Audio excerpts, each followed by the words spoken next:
Hi there, and welcome to another TPK YouTube tutorial. Today I'm going to show you how to make a flourished anything, meaning I'm going to show you how to make art using calligraphy.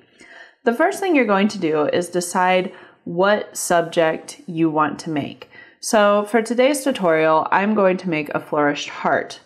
Once you've chosen your subject, you draw the outline of your subject with a pencil. So of course you're going to have to choose a fairly simple subject with a recognizable outline, such as a heart, coffee mug, fork, anything that somebody could see an outline of and think, oh, that's a blank. So once you have your outline here, you're going to fill it in using flourishes. I use three basic types of flourishes to fill in these shapes. The first is these flourishes. Second is the opposite of these.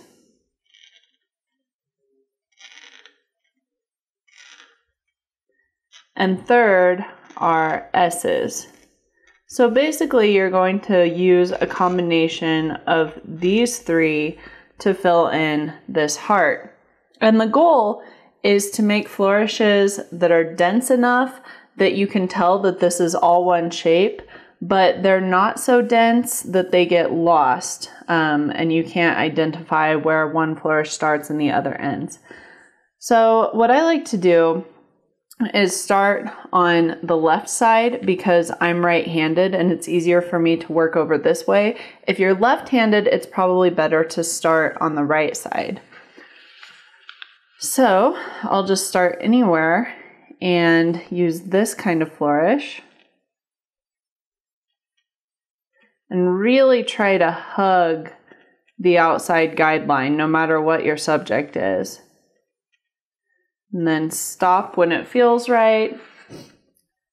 And then maybe use the S flourish here, just to vary the type of flourish. And there's no formula for this. I would just say that the secret is hugging that outside guideline. And you can always turn one flourish into a different kind of flourish. You can see how I went from S flourish here to these types of flourishes right here. And then let's just continue to work from the right here.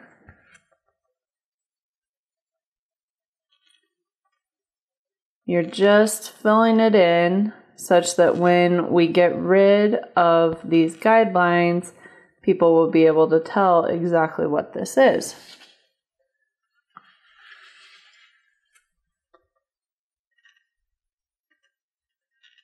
And you can use any kind of ink for this or even watercolor calligraphy. Right now I'm using iron gall ink, which I really like to use because it's a nice thin ink that lasts a long time no matter what nib you're using. So even though I'm using a Browse Extra Fine 66 nib, my nib isn't running out super quickly, which if you have a more viscous ink like Sumi ink, the nib will run out fairly quickly.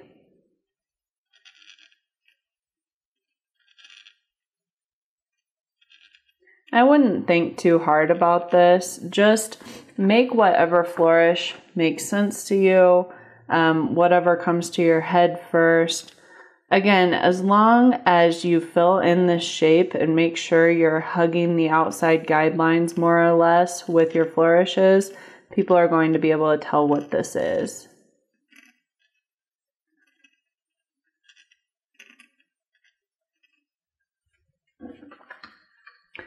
And you'll notice that I'm turning my page as I'm going so I can get a better writing angle. No matter what subject you choose to make, you'll probably have to do that.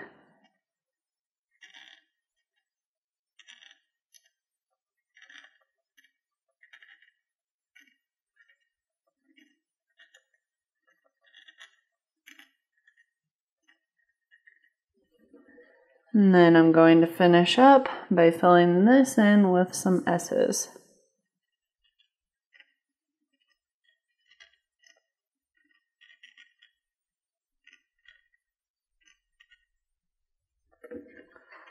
Now let's wait for that ink to dry. Once you're absolutely certain your ink is dry, you can erase your pencil guidelines. Now, if you're using iron gall ink, it usually only takes about 5 minutes for the ink to dry. Other inks might take longer, like white inks usually take more than a few minutes. But you want to make sure that the ink is dry because, you worked hard to make something like this. And then if you erase, you want to make sure it doesn't smudge. So that's how you make a flourished anything, in this case, a heart. You can use this concept for pretty much any project you're working on. I've used it on borders. I like to use it on mail art, or just because. I hope that you enjoyed today's short tutorial and that you can use it in the future.